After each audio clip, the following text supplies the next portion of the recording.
Ასეთი იყო სპორტის სიახლეები, რომელიც დიმიტრი ობოლაძემ გაგვაცნო. მადლობა დიმა.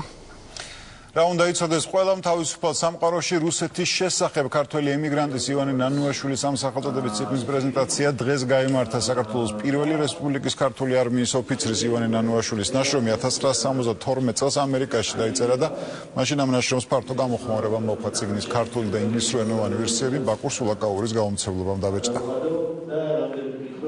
ეს წიგნი მართლა ძალიან ცოტაა, რომელიც საბჭოთა კავშირის ლაპარაკობს როგორც კომპლექსურ ფენომენზე და გარდა ამისა, რაღაც მე ეს უკვე კონკრეტულად უნივერსიტეტში საბჭოთა კვლევების პროფესორები საქმეა, მაგრამ მე ვფიქრობ, რომ ყველა სტუდენტი, რომელიც საერთოდ ამ პროგრამას პირველი წიგნი რომელსაც აიკითხავს, უნდა იყოს ეს წიგნი, რომელიც აქტუალობას დღესაც არ კარგავს და განსაკუთრებით იმითაა მნიშვნელოვანი, რომ ამ თემატიკის წიგნი მით უმეტეს ასეთი ღრმა არ დაუწერია არც ერთ ქართველს საზღვარგარეთ.